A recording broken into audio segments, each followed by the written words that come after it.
है दो प्रमाण। किसी का सुनाओ। परशुराम ने अपने पिता को पुनर्जीवित कराया था मृत संजीवनी विद्या के द्वारा। कराया इस शब्द पर ध्यान दे। कराया का मतलब या नहीं अच्छा किसने कराया? भगवान शंकर ने। नहीं, किसने कराया? जैसे परशुराम ने नहीं, परशुराम ने भगवान शंकर के पास ये अधिकार है। एक बात पर उत्तर हो जाए। एक बात मेरा कथन ये था, भगवान शंकर को ये सर्वाधिकार प्राप्त है कि वो जीवित करा सकते हैं। जीवित करा, क्या आप करा सकते हैं? हाँ बिल्कुल करा सकते हैं, क्योंकि मुझे मृत संजीवनी विद्या का ज्ञान है, और जिसे मृत संजीवनी विद्या का ज्ञान होता है वो मरे हुए व्यक्ति को भी जीवित। अब हम बोले, अरे तुम क्या बोलो? नहीं, अपना काम करो जाके। क्या बोलोगे? एक प्रमाण आप हमें मृत संजीव, अब प्रमाण पर आ गए। अरे क्यों भाई? तुम ये बताओ, क्या परशुराम को मृत संजीवनी विद्या का ज्ञान नहीं है? अब है ही नहीं। मैंने अपने मतलब की बात करते हो, मैंने जहां से तुम्हारा बने वो अपनी बात करोगे, वास्तविकता को स्वीकार नहीं करते। मृत संजीवनी विद्या के द्वारा हमारे बाबा भृगु को दी गई। भृगु से किसके पास आई? हाँ, स्वाभाविक बात है, शुक्राचार्य जी के पास। शुक्राचार्य से किसके पास आई? जितने भी वंश में वहां से चले प्रभु, हाँ वहां बृहस्पति, फिर कच्छ के पास, कच्छ के नीचे और आ जाओ, इस क्रमानुसार महर्षि ऋषि के द्वारा आई जमदग्नि जी के पास, और जमदग्नि जी के द्वारा आई परशुराम के पास। और उसी मृत संजीवनी विद्या के द्वारा मैंने अपने पिता को पुनर्जीवित करवाया। चाहे ये कह लो मृत संजीवनी विद्या के माध्यम से, और चाहे ये कह लो कि मैंने ही विद्या का प्रयोग किया और मेरे पिता पुनः जीवित। तभी तो मैं पिता किरण से उर्ण हुआ। चलो कहाँ चले? चले कहाँ? अरे रुको, चलो क्या मैं बता रहा हूँ, वार्ता में चलिए। स्वाभाविक बात यही है। तो ये है सर्वाधिकार। तुमने कहा कि भगवान जो करेंगे वो तुम नहीं कर पाओगे। भगवान, ये जरूर है कि अब हम जो रहस्य उसको नहीं खोलेंगे, जो मर्यादा है उसको नहीं खोलना चाहिए, लेकिन ये ध्यान रखो कि परशुराम बहुत कुछ कर सकते हैं जो भगवान कर सकते हैं। हम ये नहीं कहेंगे कि मैं भगवान हूं, लेकिन ये मान लो कि भगवान जो कर सकते हैं वो मैं बहुत कुछ कर सकता हूं। क्यों? मेरे लिए है यमाहुर वासुदेवांशम, भागवत का प्रमाण है, नवम स्कंद का। यमाहुर वासुदेवांशम हया नाम कुलांतकम त्रिशब्द कृत्वा यैमां चक्रे निहि क्षत्रियाम प्रभु। ये किसके लिए? परशुराम के लिए। त्रिशब्द कृत्वा पृथ्वीं कृत्वा निक्षत्रियाम प्रभु समंत पंचके चक्रे शोणितो दांडका। इसलिए यह सर्वाधिकार है जीवित कराने का। अब धैर्य से सुनना, इन्होंने कहा मेरे पास ये सर्वाधिकार है, मैं जीवित करा सकता हूं। श्रीमद् भागवत महापुराण में प्रमाण है कि पिताजी को इन्होंने जीवित नहीं किया। क्या प्रमाण मिलता? पितु कायेन संधाय सिर आदाय, जोड़ दिया। ध्यान देना, एक एक शब्द पर ध्यान दें। अनपढ़ थोड़ी ना, उनको जो सोचा होगा वो बोल के चले जाओगे। पितु कायेन संधाय सिर आदाय, नवम स्कंद। ये जो श्लोक आप सुना रहे हैं ना, ये बाहुर वासुदेवांशम, इसमें क्या भगवान कहा गया क्या आपको? ये बाहुर वासुदेवांशम, वासुदेव के अंश, ईश्वर अंश। ईश्वर का अंश कौन होता है? आप लोग देख रहे हैं मेरे पास मृत संजीवनी विद्या है। अरे भैया, मृत संजीवनी विद्या अगर है, अगर शब्द मैं लगा रहा हूं, मेरे पास अगर कोई शक्ति है तो शक्ति का सदुपयोग होना चाहिए। इसका अर्थ भी करो, इस श्लोक का जो भी पढ़ा था तुमने, पितु कायेन संधाय सिर आदाय ब्रह्मसी। संधाय माने? हाँ, संधाय माने जोड़ करके या जोड़ने के लिए। सिर कैसे जुड़ेगा? धड़ से मरे हुए आदमी का। अरे ला करके जोड़ने के लिए सिर आदाय, सिर लेकर के वो आए, ये है वहां पर। अब ध्यान देना, यहां पर उन्होंने जो है परशुराम जी ने जीवित नहीं किया। ऐसा कोई प्रमाण नहीं है कि परशुराम जी ने जीवित किया। वो अपने सूक्ष्म शरीर से चले गए बोले हो गया अभी कैसे बोलूं? तो जल्दी जल्दी बोलो ना, काहे क्या है? बीच में बोल देते हो, बीच में टोक देते हो, हमारी बातें नहीं हो पाती, हम तो धैर्य से सुनते हैं। भूल जाते हो इसका मतलब। मैं कभी नहीं भूलता हूँ, अच्छा तो ठीक। हम भूलते कभी नहीं है, हाँ, इन बातों में नहीं फिर जोड़ा लेकिन सिर को धड़ से। काहे इतना घबराते हो? हम ऐसा कुछ नहीं करेंगे जो समस्या खड़ी हो। नहीं नहीं तुम कर भी नहीं पाओगे ना, यही अहंकार है। स्वाभाविक बात है, यही कर भी नहीं पाओगे, यही ये अहंकार में चरित्र है हमारा। चरित्र नहीं है। चलो अच्छा बोलो। ये अहंकार है हाँ। आपका कि मैं कुछ कर नहीं पाओगे। हाँ। कभी भी व्यक्ति को ये किसी से हमको भी नहीं कहना कि आप हमारा कुछ नहीं कर पाओगे। और वाणी है पता नहीं चलो अच्छा कहना नहीं कि हमारा कुछ नहीं कर पाओगे। हाँ कहेंगे, वीरता दिखाओगे तो कहूंगा कि उस समय अरे देखो फिर बदला। देखिए ज्ञानियों 10 बार बदलेगा ये कम से कम। अपनी बात कहेगा फिर बदल जाएगा, फिर कहेगा फिर बदल जाएगा। हम बैठ जाए भी नहीं कि सुनिए। अच्छा ये बताओ, थोड़ी छोटी छोटी बात टुकड़ों में तर्क किया करो, तुम टुकड़ों में नहीं करते हो अपनी बात को लगाने के लिए। अच्छा आप इतना लंबा बोल हम नहीं बोलेंगे, दो शब्दों में उत्तर दे लो। अगर पिता को मैंने जीवित नहीं किया तो फिर पिता के ऋण से उऋण कैसे हुआ?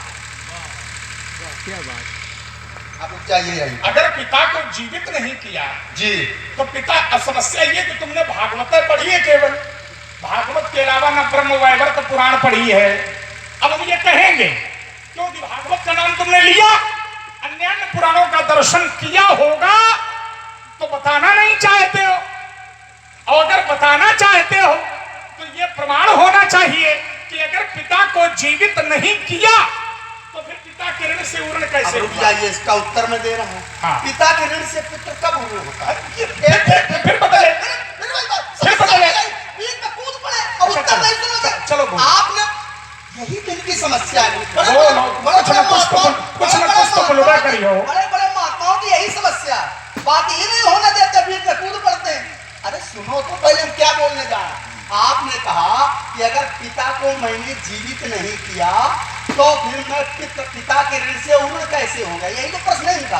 तो मैंने यहाँ पर बिंदु रखा, पिता के ऋण से पुत्र उऋण कब होता है? क्या जीवित करा के होता है क्या? क्या जीवित कर? यही तो मेरा तर्क है भाई। आप लोग कुतर्क करते हो, समस्या तो ये तर्क को तर्क के धरातल पर तर्क तो तुम ही करते हो। जैसे हमारी बात जाने नहीं देते हो कि इनका कहीं प्रभाव ज्यादा ना पड़ जाए। नहीं ये कह करके नहीं जाने देते कि तर्क करते हो। उत्तर करो तो हम न बोले बीच में। कर रहा हूँ, सुनो तो, धैर्य तो रखो, कम से कम सुनो तो। अब हमारी बात, हम एक शब्द बोलते हैं बीच में कूद पड़ते हैं। धैर्य से सुनो तो। क्या पुत्र पिता को जीवित करावे तभी उऋण होता है क्या? संसार में बहुत लोग ऐसे हैं, क्या सब पिता को जीवित कराते हैं क्या सब उऋण होते हैं क्या? पुत्र अपने पिता के ऋण से तब उऋण होता है कि या तो वो स्वयं पुत्र उत्पन्न कर दे और या तो वो स्वयं कभी न मरे। क्योंकि संतति उत्पन्न करना ही पिता के ऋण से उत्पन्न होना है, क्योंकि वंश बेली चलते रहे, वंश का नाम चलता रहे। परशुराम जी पिता के ऋण से इसलिए उऋण हुए क्योंकि आजन्म ब्रह्मचारी से ब्रह्मचर्य व्रते स्थिता, ब्रह्मचर्य के व्रत में स्थित है। इनको अभी नहीं मरना है, एक शब्द लगा रहा हूं, अभी नहीं मरना है, बहुत समय तक जीवित रहना है। क्योंकि पुत्र उत्पन्न नहीं करेंगे, ब्रह्मचारी है, तो अभी मरना नहीं है, तो इनके वंश का नाम चलता रहेगा। इसलिए पिता से अभी कह रहा था परशुराम जी को मरना नहीं है, अभी कह रहा था परशुराम जी को मरना नहीं है, शब्द लगाया और अभी और फिर बदला, और बदल करके बोला कि अभी नहीं मरना है। अरे हम सब सुनते हैं, तुम्हारी एक एक बात सुनते हैं। अभी कहाँ भाग जाओगे? ऐसे ऐसे न चला करो, भाग जाओ। ये लक्ष्मण की चाल है, जैसे चलते हो। हाँ, परशुराम की चाल यही है, चल उधर अपने स्थान पर, बाचाल कहीं का है। बोलने का भी कोई स्तर तुम्हारा नहीं कि क्या बोलना है क्या नहीं बोलना। अपना मन होगा वो बोलोगे। और अपने ने श्लोक पढ़ा कि माने पिता के सिर को, पिता के मृतक धड़ से, माने जो अलग पड़ा था उस धड़ से सिर को जोड़ा, तो धड़ से सिर कैसे जुड़ेगा भैया बताओ?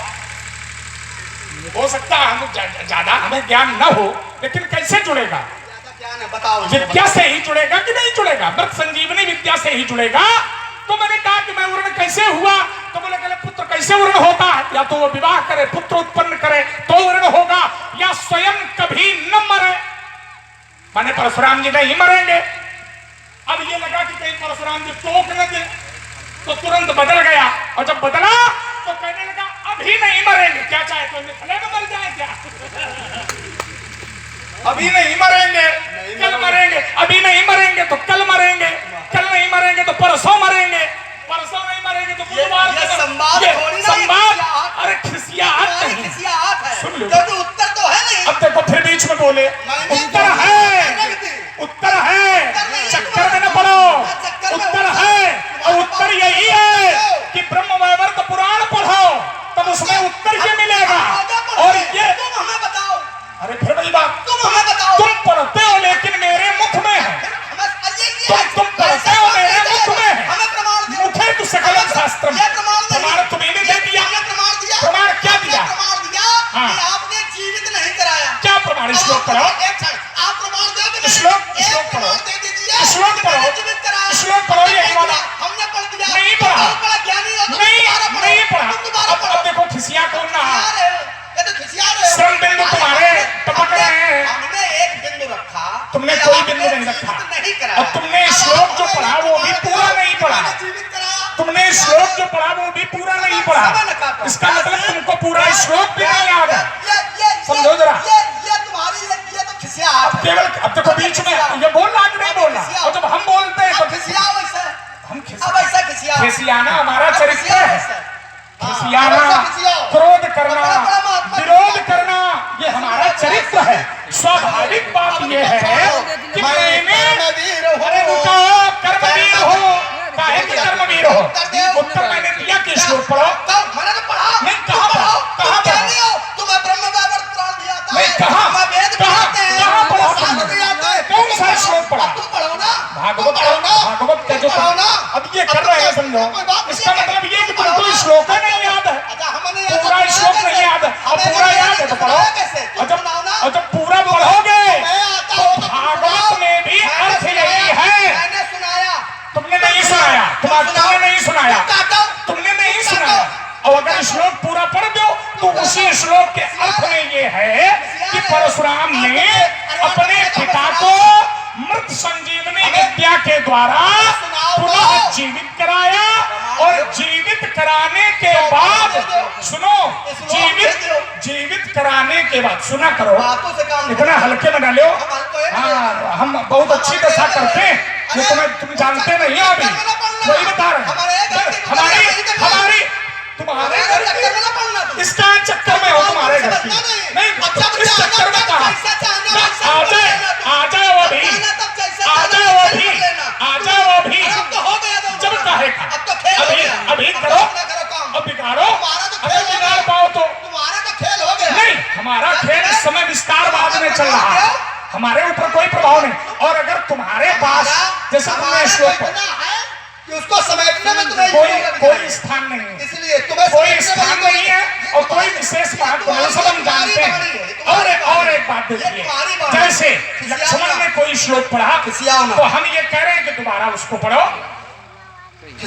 इसमें भैया क्या गलत कह रहे हैं? जैसे कोई श्लोक तुमने पढ़ा और मैंने कहा कि इसको दोबारा पढ़ो और एक एक शब्द का अर्थ करो, तो पढ़ने में क्या आपत्ति है? हल्ला मचा रहे हो। जाओ गुल्ली डंडा खेलो कहीं, चक्कर में न पड़ो हमारे। इसका मतलब ये है कि इस बालक को अपना कहा हुआ पूरा श्लोक याद नहीं है, चुनौती है तुम्हें भागवत का वो पूरा श्लोक तुम पढ़ो। पितु कायेन सांधाय, ये पूरा श्लोक ये पढ़ने चुनौती है। संधाय, संधाय माने जोड़ कर, संधाय माने संधाय माने संग माने संग माने जोड़ कर, संधाय माने संधाय माने जोड़ने के लिए, संधाय जोड़ने के लिए, तो तात्पर्य जोड़ा गया, तात्पर्य जोड़ा गया। ये जीवित कराने की बात, जीवित कराने की